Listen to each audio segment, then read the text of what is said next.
नमस्कार मैत्रिणींनो, घरची सोपी रेसिपीत आपल्या सर्वांचे स्वागत आहे। आज आपण गवार बटाट्याची भाजी बनवणार आहोत। ही भाजी एवढी सोपी आहे बनवायला आणि चवीला तर एवढी अप्रतिम की तुम्ही एकदा बनवलीत की तुम्ही नक्कीच दरवेळेस अशाच पद्धतीने गवार बटाट्याची भाजी बनवणार आणि घरात लहानांपासून मोठ्यांपर्यंत जे गवार खात नाही त्यांनासुद्धा ही भाजी खूपच आवडणार याची मी गॅरंटी देते। तर त्यासाठी तुम्ही बघितलं त्याप्रमाणे मी गवार आणि बटाटे कट करून भिजू घातलेले आहेत। त्यानंतर या ठिकाणी बघा मी कुकरमध्ये तेल घालून त्यामध्ये जिरं, कढीपत्ता आणि लसूण घातलेला आहे। आता मी त्यांना व्यवस्थित परतून घेतलेला आहे। त्यामध्ये मी एक मीडियम साईजचा टमाटा चिरून घातलेला आहे। यामध्ये आपण जे बटाटे भिजू घातलेले होते ते घातलेले आहेत आणि यांना व्यवस्थित परतवून घेतलेलं आहे। आता बटाटे भिजू घातलेले म्हणजे बटाटे कट करून ठेवल्यानंतर ते लाल होतात, तर त्यांना पाण्यात भिजू ठेवल्यामुळे ते लाल होत नाहीत आणि व्यवस्थित राहतात। आणि त्यानंतर या ठिकाणी बघा मी गवारसुद्धा यामध्ये घातलेली आहे।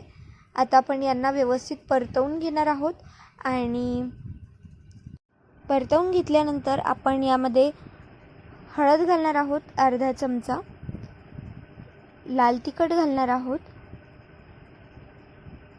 या ठिकाणी साधारणतः 1.5 चमचा आणि याला व्यवस्थित आपण पुन्हा परतवून घेणार आहोत।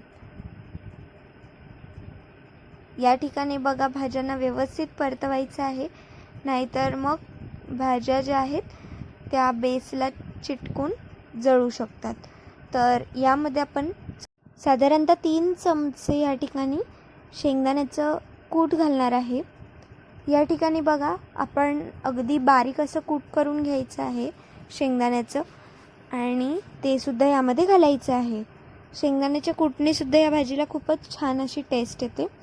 यामध्ये चवीनुसार मीठ घालायचं आहे आणि पुन्हा आपण या भाजीला व्यवस्थित परतवून घेणार आहोत। आता परतवून झाल्यानंतर या ठिकाणी बघा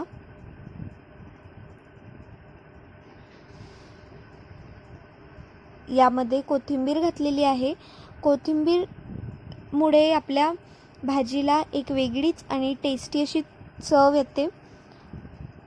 आता आपण कुकरला झाकण लावून घेणार आहोत आणि शिट्ट्या होऊ देणार आहोत। शिट्टी झाल्यानंतर या ठिकाणी बघा आता आपली भाजी जी आहे ती तयार झालेली आहे। आपण हिला सर्व करायचं आहे आणि हिचा आस्वाद घ्यायचा आहे। तर मैत्रिणींनो, ही रेसिपी कशी वाटली कमेंट करून कळवा। व्हिडिओ आवडला असेल तर व्हिडिओला लाईक करून सबस्क्राईब करायला विसरू नका। धन्यवाद।